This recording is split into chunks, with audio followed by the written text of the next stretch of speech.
नमस्कार दोस्तों, स्वागत है आपका कथा सागर में। आज मैं आप लोगों को श्रीमद् भागवत पुराण के हिंदी रूपांतरण यानी कि सुख सागर के प्रथम स्कंद का तीसरा अध्याय सुनाने जा रही हूँ। आज इस अध्याय में मैं आप लोगों को सूत जी द्वारा भगवान के विराट रूप से संसार की उत्पत्ति एवं भगवान के 24 अवतार का वर्णन बतलाऊंगी। तो यह एक बहुत ही महत्वपूर्ण अध्याय है। इसे आप अपने तक सीमित ना रखें। मेरी एक छोटी सी विनती है कि आप अपने फ्रेंड्स, अपने रिलेटिव्स को भी ये वीडियो शेयर करें और अगर अभी तक चैनल को सब्सक्राइब नहीं किए हैं तो चैनल को सब्सक्राइब कर दें। साथ में बेल आइकन जरूर हिट करें ताकि मैं ऐसी कोई भी वीडियोस अपलोड करूं तो वो आपके फोन स्क्रीन पे आपको तुरंत मिल जाए। अब भगवान के चरणों में सिर झुकाकर आज हम तीसरी अध्याय का शुरुआत करते हैं। ओम नमो भगवते वासुदेवाय नमः। ओम नारायणाय नमः। सूत जी कहते हैं कि इस प्रकार श्री भगवान ने लोकों की रचना करने की इच्छा से महत्त्व और अहंकार आदि से उत्पन्न षोडश कला युक्त पहले पुरुष रूप को ग्रहण किया। फिर योग निद्रा में परे परे विचार करने के लिए वे क्षीर सागर में जा सोए। तब उनके नाभि रूप कुंड से प्रजापति ब्रह्मा उत्पन्न हुए। इसके पश्चात उन्होंने अपने अंगों के विभाग से इस बृहद संसार की कल्पना की, जो भगवान का सबसे अधिक सत्वगुण का वह शुद्ध स्वरूप है, जिसके हजारों चरण, जंघा, बाहु और मुखों से हजारों मस्तक, श्रवण, नेत्र और नासिका से संयुक्त तथा हजारों मुकुट, वस्त्र और कुंडलों से शोभित है। उनके विराज रूप को योगी जन ज्ञान दृष्टि एवं ध्यान में देखते हैं। इस विराट रूप में अनेकों अवतारों का समावेश है, जिनके अंश मात्र से ब्रह्मा तथा उनके अंश से मरीचि आदि देवता, पशु पक्षी और मनुष्यों की रचना हुई है।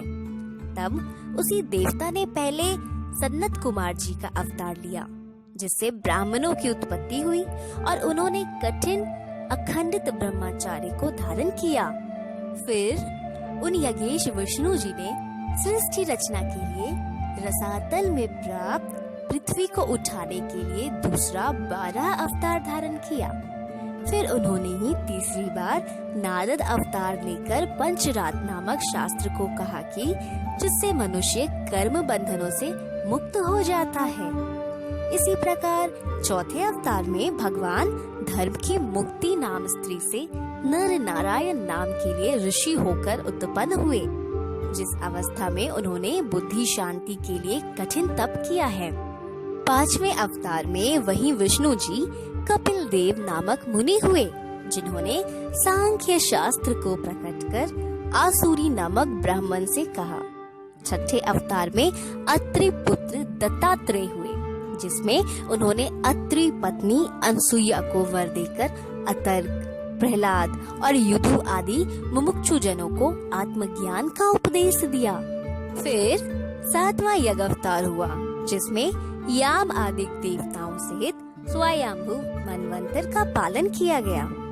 आठवीं बार विद्वानों और परमहंसों को सुमार्ग दिखाने के लिए नाभि की स्त्री मरु देवी के गर्भ से ऋषभ देव जी का अवतार हुआ।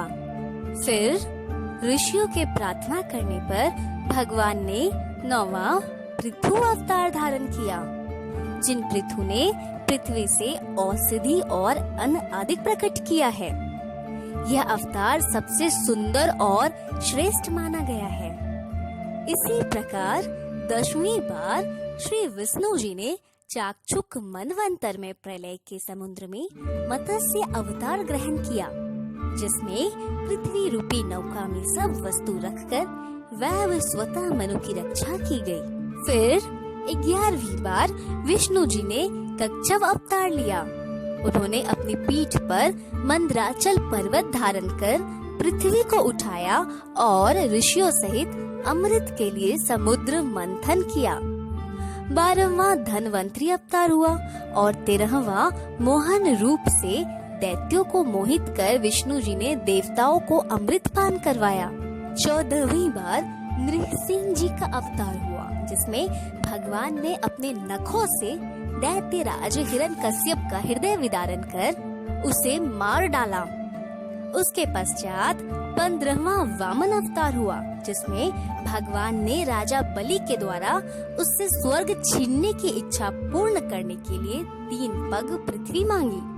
16वीं बार परशुराम जी का अवतार हुआ, जिसमें उन्होंने ब्राह्मणों से बैर करने वाले राजाओं को मारकर विनाश कर दिया और इस प्रकार उन्होंने पृथ्वी को 21 बार क्षत्रिय विहीन किया। 17वें अवतार में पराशर जी से सत्यवती के गर्भ से व्यास उत्पन्न हुए, जिन्होंने वेदों की शाखा रूप पुराणों की रचना की। इसके पश्चात देवताओं का कार्य करने के लिए 18वीं बार राम अवतार हुआ, जिसमें समुद्र पर पुल बांधा गया। 19वें और 20वें अवतार में यदुवंशियों में जन्म लेकर बलभद्र और श्री कृष्ण चंद्र ने पृथ्वी का भार हरण किया है। इसके पश्चात कलयुग में दैत्यों को मोहित करने के लिए बुद्धिदेव जी गया प्रांत में उत्पन्न हुए। उसके पश्चात जब कलयुग का अंत होगा, तब राजाओं के चोर हो जाने से विष्णुयस नामक ब्राह्मण के घर कल्कि भगवान का अवतरण होगा। जैसे किसी ना सूखने वाले जलाशय से हजारों छोटी छोटी नहरें निकलती है, वैसे ही सत्व गुण निधान विष्णु जी से असंख्य अवतार होते हैं। ये जितने भी बड़े बड़े देवता, ऋषि, मुनि और प्रजापति आदि उत्पन्न हुए हैं, सब विष्णु जी के ही अंश से प्रकट हुए हैं। ये उन्हीं परमात्मा की कलाओं के अंश मात्र हैं, जो साक्षात विष्णु और नारायण रूप हैं। जब संसार दैत्यों से विकल हो जाता है, तब वे प्रत्येक युग में संसार को सुखी करने के लिए अवतार धारण करते हैं। एक वही निर्गुण रूप किंतु चैतन्य रूप ईश्वर महद अहंकार आदि अपनी माया के गुणों से सब रूप धारण कर रहे हैं। जैसे बुद्धिहीनों को आकाश में मेघगण तथा वायु में पृथ्वी की धूल जान पड़ती है, ऐसे ही निर्बुद्धियों को आत्मा में शरीर भासता है। हे मुनि, यह शरीर 2 प्रकार का है। एक यह स्थूल जो सबको दिखलाई पड़ता है और दूसरा सूक्ष्म जो दिखलाई नहीं पड़ता।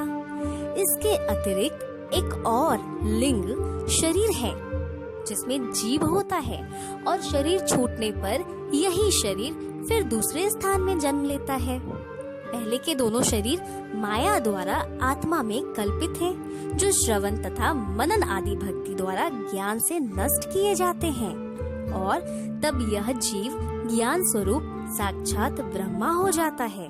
फिर उसी परमानंद स्वरूप की पूजा होती है।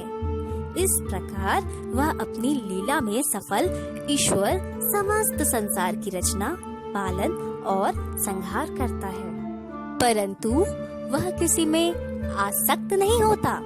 वह प्राणियों में छिपा हुआ स्वाधीन षष्ठ गुणों का स्वामी, इंद्रियों के विषयों से दूर किंतु सब रसों का भोक्ता है।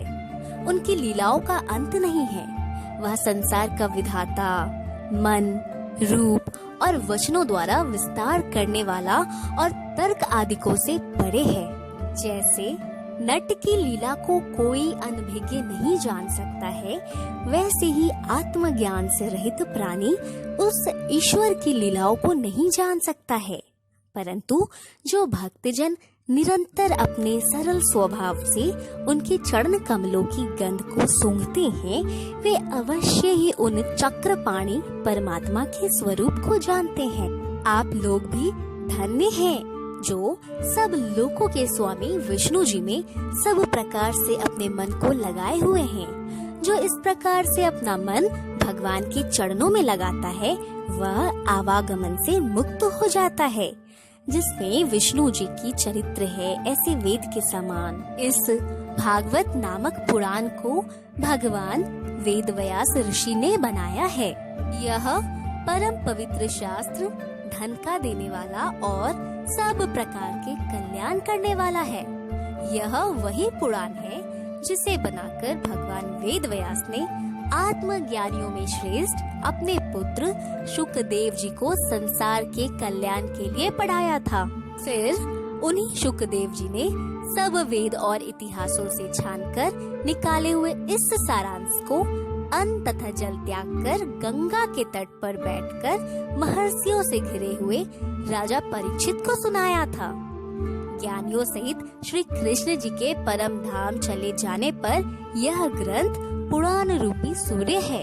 हे मुनियों, जब इस ग्रंथ को परम तेजस्वी महर्षि सुखदेव जी कहते थे, तब मैंने वहां जाकर उनके मुखारविंद से निकली हुई इस परम पावन कथा को भली भांति पान किया था।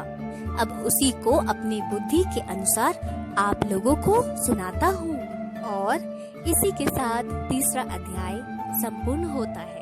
तो सब कोई मेरे साथ एक बार बोलिए, ओम नारायणाय नमः। ओम नमो भगवते वासुदेवाय नमः। हरि ओम हरि ओम। तो उम्मीद करती हूँ आज की ये कथा सुनकर आपको अच्छा लगा होगा और आगे की कथा सुनने के लिए आप मेरे चैनल के साथ जुड़ जाएं। हिट करें बेल आइकन, सब्सक्राइब करें चैनल को और अपने तक सीमित ना रखें इतनी अच्छी कथाओं को। सबके साथ बांटें, सबके साथ शेयर करें।